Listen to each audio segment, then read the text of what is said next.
সুপ্রিয় দর্শক, আসসালামু আলাইকুম। আশা করি সবাই অনেক অনেক বেশি ভালো আছেন এবং সুস্থ আছেন।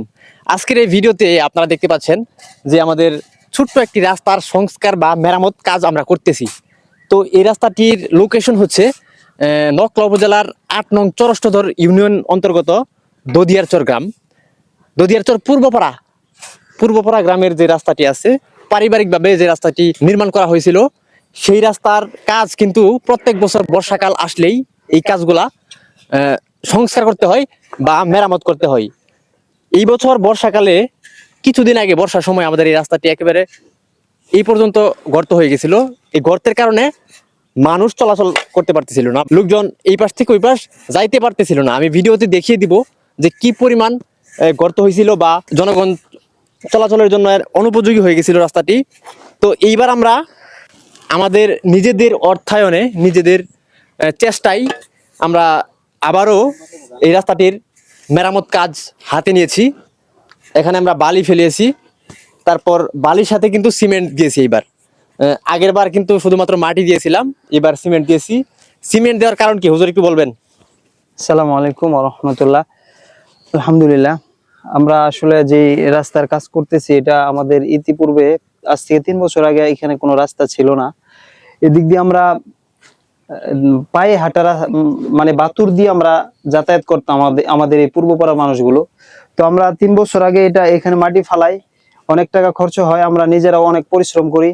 তো তারপরের বছর, গত বছর আমরা অনেক মাটি ফালাই, প্রায় 10,000 টাকার মতন গত বছর ফালাইছিলাম। তো এই বছরও দেখি যে না, এই রাস্তা দিয়ে চলা খুব কঠিন। এই জন্য এই বছর আমরা কিছু বালি ফালাইলাম। বালির সাথে আসলে এই বালিটা ফালানো আমাদের আমরাই নিজেরাই অর্থায়ন ব্যবস্থা করি, এবং কি আমাদের এই বালু ফালানোটা আমাদের মেহেদী হাসান সবুজ ভাই দেখে, তো দেখার পরে উনি বলতেছে যে আমিও তোমাদের সাথে অংশগ্রহণ করতে চাই। তখন তিনি আমাদেরকে 2 গাড়ি বালু এখানে দিচ্ছেন। আরো পিছনেও এই কাজ আছে আমাদের, ওইখানেও কাজ করতেছি।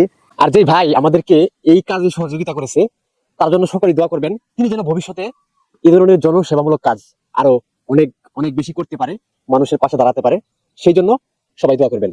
তো আলহামদুলিল্লাহ, যে এই বছর আমরা ভিন্ন আঙ্গিকে আসলে বালুগুলো ফালাইতেছি, যে বালুর সাথে সিমেন্ট দেওয়া হইতেছে। সিমেন্ট দেওয়ার কারণ হইতেছে যে সিমেন্ট এবং বালু মিশ্রিত করে যদি আমরা এখানে ফালানো হয়, পানি দিলে দেখা গেছে এটা একেবারে সিমেন্টের খুব শক্ত আকার ধারণ হবে, মানে সহজে এটা নষ্ট হবে না। হ্যাঁ, সহজে নষ্ট হবে না। এই জন্য আসলে আমরা এইগুলো দিতেছি, সিমেন্ট গুলো দিতেছি। তবে এরকম ভাবে আসলে আমাদের প্রত্যেকের এগিয়ে আসা দরকার। আমরা যদি আমাদের ব্যক্তিগত রাস্তাগুলো বা পারিবারিক রাস্তাগুলো সবাই যদি নিজ নিজ উদ্যোগে আমরা সংস্কার করার চেষ্টা করি, আমাদের মহল্লা যেমন ভালো হবে, অন্য মহল্লাও তারা যদি এরকম ভাবে চেষ্টা করে, তাদের মহল্লা ভালো হবে। এভাবে সারা বাংলাদেশ যদি আমরা প্রত্যেকেই যদি নিজ উদ্যোগে কাজ করার চেষ্টা করি, আমাদের বাংলাদেশটা অনেক সুন্দর হবে। আমরা ইনশাল্লাহ চেষ্টা করব নিজেরাই যেন উদ্যোগী হই এবং নিজেরাই যেন আমাদের সংস্কারে হাত দেওয়ার চেষ্টা করি। এছাড়াও সরকারের প্রতি আমাদের দৃষ্টি থাকবে যে বিভিন্ন আনাচে কানাচে যে রাস্তাগুলো আছে, তারা যেন এই রাস্তাগুলো দেখার চেষ্টা করে।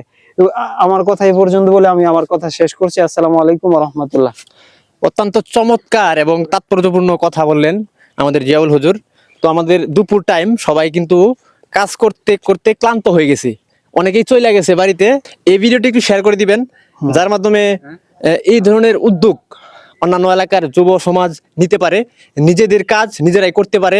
ওই চেয়ারম্যান মেম্বার তাদের আশায় না থেকে নিজেদের কাজ নিজেরাই করতে পারে। তো চেয়ারম্যান মেম্বারদের কথা বললাম এই কারণেই, এই কাজগুলা কিন্তু করতে হয় স্থানীয় চেয়ারম্যান, স্থানীয় জনপ্রতিনিধি, চেয়ারম্যান আছে, মেম্বার আছে, তারা এগুলা দেখবে এবং কোথায় কি লাগে না লাগে সংস্কার করবে, মেরামত করবে। কিন্তু আমাদের দেশের চেয়ারম্যান মেম্বাররা আছে সব মানে খাওয়ার দান্দা, খাওয়া ছাড়া তাদের কোনো চিন্তা ভাবনা নাই। এই ধরনের প্রত্যন্ত এলাকার রাস্তাঘাটগুলা তাদের দেখা উচিত, কিন্তু তারা দেখে না, তাদের নিজেদের পেট নিয়ে চিন্তা করে। তো এই ভিডিওটি এই পর্যন্ত যারা যারা দেখছেন, আপনাদের সবাইকে ধন্যবাদ জানাচ্ছি। আজকের এই ভিডিওটি এই পর্যন্তই। সবাই ভালো থাকবেন, সুস্থ থাকবেন। আসসালামু আলাইকুম।